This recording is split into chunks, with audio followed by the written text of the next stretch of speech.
ऐसे आप सभी, मैं आशा करता हूँ आप सभी ठीक ही होंगे। आज की इस क्लास में हम हिंदी का मोस्ट वीवीआई क्वेश्चन लेके आए हैं, जो आपको जो है हर एक साल पूछा जाता है। ऐसे ही हम 5 और सेट आपके लिए लेके आएंगे। हमारे इस channel study zone by Manjit sir को सब्सक्राइब कर लीजिएगा और घंटे के निशान को ऑल पे दबा के रख लीजिएगा, तो ऐसे ही मोस्ट वीवीआई क्वेश्चन आपको जो है डेली प्राप्त होता रहे। तो चलिए अब हम बिना वक्त गवाए क्या करते हैं, क्वेश्चन को जो है पढ़ के उसके बाद उसका आंसर देते हैं। चलिए क्वेश्चन को पढ़ते हैं। पहले क्वेश्चन में दिया हुआ है, रंगप्पा कौन था और वह मगम्मा से क्या चाहता था। हमने जो है इसका आंसर लिखा है कि रंगप्पा मगम्मा के गांव का आदमी था। ठीक है, उसके गांव का कोई एक आदमी था, वही आदमी था बड़ी शौकीन तबीयत का।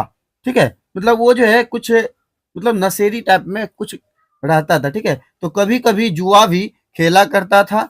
जब उसे पता चला कि मगम्मा बेटे से अलग रहने लगी है, तो मगम्मा के पीछे पड़ गया। एक दिन रंगप्पा मगम्मा से हाल चाल पूछा और बोला कि मुझे कुछ रुपये की जरूरत है, दे दो, लौटा दूंगा। उसने जब बोला मेरे पास नहीं है, तो रंगप्पा बोला पैसे गाड़ कर रखने से क्या फायदा है। दूसरे दिन रंगप्पा ने अमराई के पीछे रोक कर बाह पकड़ ली और कहा, जरा बैठो मगम्मा, जल्दी क्या है। दरअसल रंगप्पा लंपट और लालची दोनों ही था। लंपट और लालची का तात्पर्य है ये जो है कुछ मतलब नेगेटिव कैटेगरी का था, और लालची भी हुआ करता था। लालच जो है उसको बहुत था। ठीक है, तो अब चलिए इसके बाद जो है क्वेश्चन दूसरा जो दिया हुआ है, भीमराव अंबेडकर के अनुसार जातिवाद के पोषक उसके पक्ष में क्या तर्क देते हैं। जातिवाद को जो मानना चाहते हैं, जो सोचते हैं कि जातिवाद होना चाहिए, वो क्या तर्क देते हैं, भीमराव अंबेडकर ने जो है अपने पुस्तक में जो है इसके बारे में लिखा है। तो चलिए अब हम इसका जो है आंसर आपको जो है पढ़ के सुनाते हैं। तो हमने लिखा है, जातिवाद के पोषक मानते हैं कि जाति व्यवस्था समाज में एक प्रकार की व्यवस्था और अनुशासन बनाए रखती है। वे यह भी तर्क देते हैं कि जाति व्यवस्था के माध्यम से समाज में कार्य विभाजन और श्रम विभाजन होता है। उनके अनुसार यह विभाजन की प्रगति और विकास में सहायक होती है। तो चलिए अब इसके आगे का क्वेश्चन देखिए। तीसरा क्वेश्चन हम पढ़ते हैं। तो दिया हुआ है, मंगू को अस्पताल में भर्ती कर लौट आने के बाद मां की सिसकियों को सुनकर वेदना में डूबे पुत्र ने क्या प्रतिज्ञा ली। मंगू जो है वो अस्पताल में जब भर्ती हो गई, वहां से जब उसकी मां लौटी तो वह रोने लगी। ठीक है, तो उसके पुत्र ने जो है कुछ प्रण लिया, यानी प्रतिज्ञा यानी कसम खाया कि चलिए उसी का जो है हम आंसर पढ़ के आपको सुनाते। तो अस्पताल में भर्ती करा कर आने के बाद मंगू के भाई ने प्रण किया कि वह मंगू को पालेगा। अगर उसकी औरत मलमूत्र ना भी धोए तो स्वयं उसके मलमूत्र धोएगा। ठीक है, तो चलिए अब हम क्वेश्चन 4 को पढ़ते हैं। तो क्वेश्चन 4 में दिया, बड़े डॉक्टर के आदर्श के बावजूद पापत्ती अस्पताल में भर्ती क्यों नहीं हो पाती। ठीक है, तो इसका हम आंसर लिखते हैं, सरकारी कर्मचारियों की लापरवाही एवं अस्पताल में व्यापक भ्रष्टाचार के कारण पापत्ती को अस्पताल में भर्ती नहीं किया जा सका। चलिए अब हम क्वेश्चन 5 को पढ़ते हैं। तो दिया हुआ, बिरजू महाराज कौन कौन से वाद्य बजाते थे।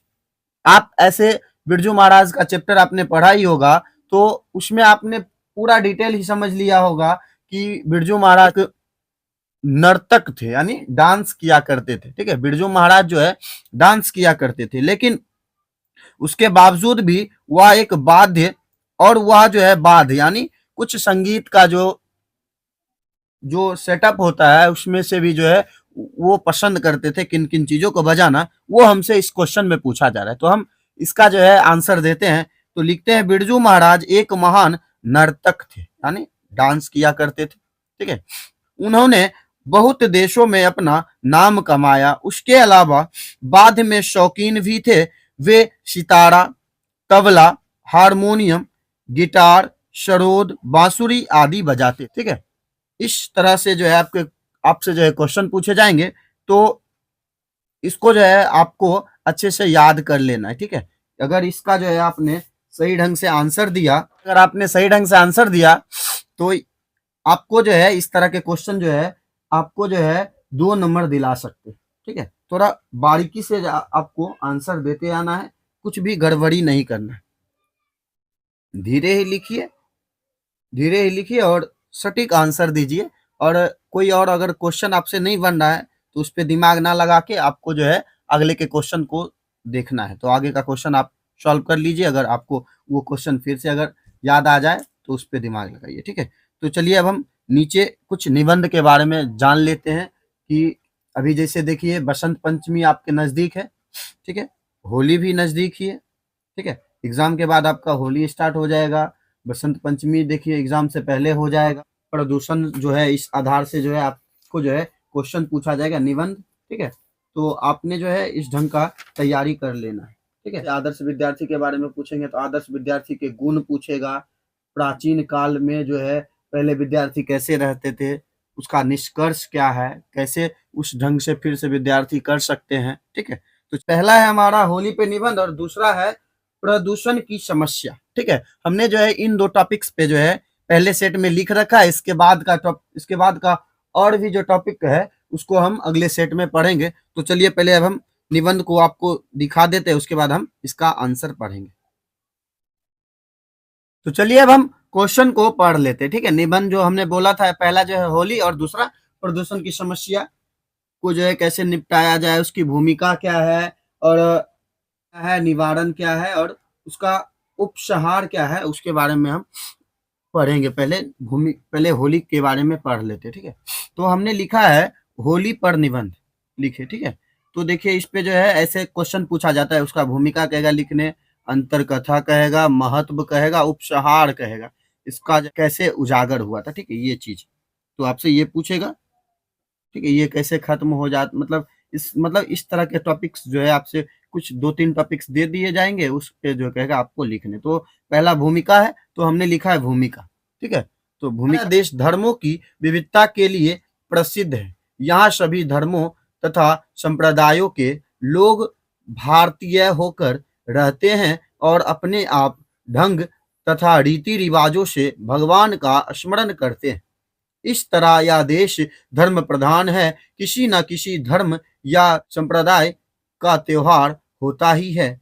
इसलिए यदि कहा जाए कि भारत में बरसों भर त्योहारों का सिलसिला चलता रहता है तो कोई अतिशयोजित नहीं होगी। यानी कि भूमिका पे हमने लिखा है कि ये धर्मों का देश हम इसको कह सकते हैं, काहे कि हिंदू का हो गया, मुस्लिम का हो गया, मतलब सिख का हो गया, जैन का हो गया, सबका जो है निरंतरन जो है कुछ ना कुछ उन सब का जो है फेस्टिवल चलता रहता है। इसीलिए हमने लिखा है वर्ष भर जो है यहाँ त्योहार का सिलसिला चलता रहता है। ठीक है, उसमें से जो है एक होली का पर्व है। ठीक है, उसके बाद देखिए दूसरा दिया हुआ हमसे पूछा है अंतर कथा, तीसरा है महत्व और चौथा है उपसंहार। तो अब हम अंतर कथा के बारे में आपको जो है आंसर दिखाते हैं। तो चलिए अब हम पहले इसको जो है क्या करते हैं, ऊपर करके सही ढंग से रख के फिर उसके बाद आंसर देंगे आपको। दूसरा जो हमसे पूछा गया है अंतर कथा। ठीक है, तो अंतर कथा में हमने लिखा है होली बुराइयों के अंत तथा अच्छाइयों के स्वागत की कथा है। होली पर्व आपसी सहयोग और मेल मिलाप को बढ़ावा देते हैं। होली हिरण्यकश्यप के अत्याचार के अंत के उल्लास में मनाई जाती है। ठीक है, तो इसका अंतर महत्व कह रहा था, ये आखिरकार कैसे उजागर होते हैं, इसमें जो है किस किस तरह के गाथाएं हैं। ठीक है, वो हमसे पूछा गया। तो ये आप जानते ही होंगे हिरण्यकश्यप का जो है अत्याचार उसके बेटे पे हो रहा था, काहे कि उसका बेटा जो है भगवान का भक्त था। ठीक, उसने जो है उसी पे जो है वो अपने बेटे पे अत्याचार बहुत किया था। ठीक है, होलिका उसकी बहन थी, उसको जो है इसको बिठा के जलाना चाह रहा था, लेकिन होलिका का वरदान जो है कोई काम का नहीं आया, क्योंकि उसका चादर जो है जब उड़ गया था। ठीक है, तो चलिए अब हम इसका महत्व पढ़ते हैं। तो महत्व में हमने लिखा है होली आनंद मनाने का पर्व है।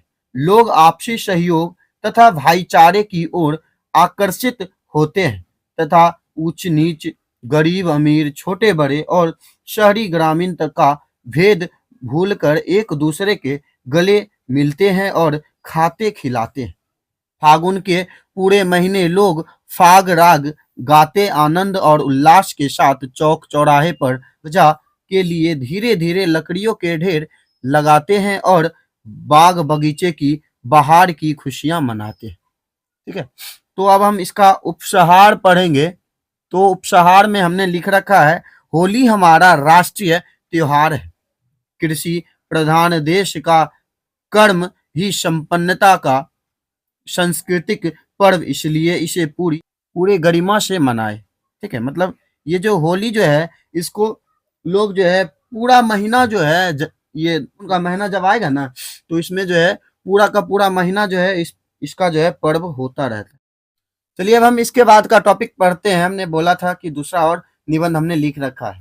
ठीक है, काहे कि बहुत सारे ऐसे निबंध पूछे जाते हैं तो आपको जो है 5 सेट में जो है हम निबंध का भी और क्वेश्चन का भी पूरा अंत कर देंगे। अगर उस चैप्टर से आपने सही से पढ़ लिया तो आपको जो है कोई दिक्कत नहीं होगा इस टॉपिक से। ठीक है, तो जो हमने अभी इससे पहले आपको क्वेश्चन बताया जो चैप्टर से है उसको आप क्या करेंगे तो उस चैप्टर का आप रिवीजन करते रहिएगा। ठीक है, तो चलिए अब हम प्रदूषण की समस्या पर निबंध जो हमने लिखा है उसका भूमिका लिखा है, निकट समस्या के रूप में लिखा है, कारण इसका पूछ रहा था और निवारण पूछ रहा था, और उसके बाद का है तीसरा उपसहार उसके बारे में हमने लिखा है। ठीक है, तो चलिए बिना वक्त गवाए जो हम इसका भूमिका पहले पढ़ लेते हैं। भूमिका में हमने पहले स्टार्ट किया प्रदूषण का अर्थ है।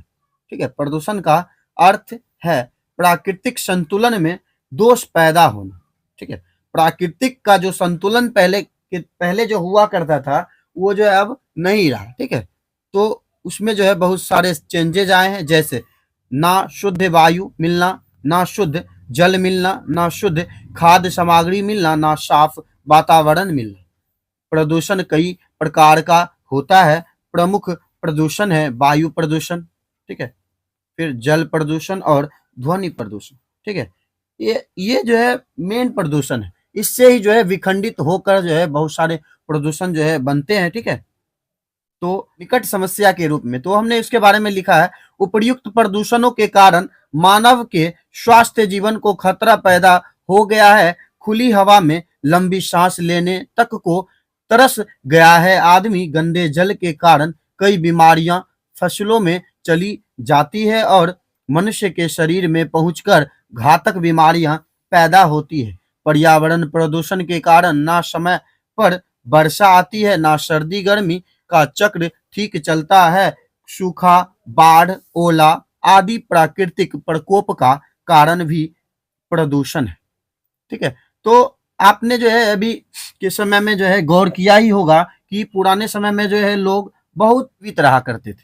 ठीक है, लेकिन अभी के टाइम में देखिए अभी का जो है औसत आयु जो है मतलब 65 के आसपास हो गया है, लेकिन पहले जो है लोग कम से कम 95-100 साल जीवित रहते थे। वजह था कि उस समय जो है प्रदूषण का जो है कोई अस्तित्व नहीं था। ठीक है, जैसे जैसे प्रदूषण जो है हमारे इस वातावरण में फैलता जा रहा है वो हमको जो है और कष्ट पहुंचाता जा रहा है, जैसे कि बीमारियां उत्पन्न कर रहा है। बीमारियां आप सोच रहे होंगे कैसे आता होगा, तो फसल में जो हम खाद का जो यूज करते हैं, लोग की जनसंख्या बढ़ जाने के कारण जो है खाद का जो यूज करते हैं वो खाद क्या चीज से बना हुआ है, केमिकल का है। केमिकल जो है हमारे शरीर के अंदर जब उस खाद वाले सामान फसल का जो है कोई भी हो, गेहूं हो, कुछ हो, ठीक है, गेहूं, मकई, इस तरह के कुछ अनाज हो, तो उसको हम जब उसका जो है ग्रहण करते हैं, ठीक है, उसको पका के जिस माध्यम से हो जाए उसको जब ग्रहण करते हैं तो क्या होता है, तो हमारे अंदर जो है वो बीमारियां जो है फैलने लगता है। ठीक है, तो पहले के समय में जो है समय पे सुनते थे कि किसान जो है वर्षा पे जो है निर्भर रहा करते थे, काहे कि समय पे पहले के समय में बारिश हो जाया करती थी। लेकिन अभी क्या है, ना समय पे बारिश होती है, ना सर्दी का समय आता है सही से, ना गर्मी का ठीक से समय चलता है। सूखा का जो है सूखा जो होता है सूखा भी हो जाता है, और बाढ़ ओला भी समझ रहे होंगे। ठीक है, ये जब ओला का मतलब हो गया जब बर्फ का जो है बारिश गिरता है। ठीक है, तो चलिए अब हम इसका कारण पढ़ लेते हैं। तो कारण में हमने लिखा है, प्रदूषण को बढ़ाने के कल कारखानों, वैज्ञानिक संसाधनों का अधिक उपयोग, फ्रिज, कूलर, वातानुकूल ऊर्जा संयंत्र आदि दोषी है। वृक्ष को अंधाधुंध काटने से मौसम का चक्र बिगड़ा है। घनी आबादी वाले क्षेत्र में हरियाली न होने से भी प्रदूषण बढ़ा है। इसका कारण क्या है? ठीक है, हमने लिखा हुआ है कि कारखाना, कल कारखाना, कारखाना का यूज जो हो रहा है वो कहा जाता है, वो जो है पानी के अंदर जो जाता है और वातावरण जो धुआं निकलता है वो वायु को प्रदूषित करता है। ठीक है, और उसका आवाज जो निकलता है वो ध्वनि को प्रदूषण करता है। तो देखिए, तो हमने वही ना भूमिका में लिख रखा था कि प्रमुख प्रदूषण जो है तीन ही है, वायु प्रदूषण, जल प्रदूषण और ध्वनि प्रदूषण। और देखिए, और वैज्ञानिक के द्वारा जो है कुछ अधिकाधिक उपयोग किया जाता है केमिकल का, उससे भी हो रहा है। और मनुष्य ने जो कुछ अपनी सुविधाओं के लिए चीज बनाया है उससे भी हमारा जो है प्रदूषण फैल रहा है, जैसे फ्रिज, कूलर, वातानुकूल ऊर्जा। ठीक है, इस तरह से। और वृक्ष का जो है अंधाधुंध कटाई हो रहा है ना, ऐसा नहीं कि कटाई तो हो रहा है और कुछ लगाया जाए, वैसा कुछ उपाय नहीं किया जाता है। ठीक है, सिर्फ काटने के ही बारे में सब सोचते हैं, ना उसको कि लगाने के बारे में भी सोचते हैं। और जहाँ पे बहुत सारे लोग हैं वहाँ हरियाली का जो है कोई अस्तित्व ही नहीं है। ठीक है, हरा भरा कोई जगह ही नहीं हमें मिलता है उस ढंग का। तो चलिए अब हम इसका निवारण पढ़ते हैं।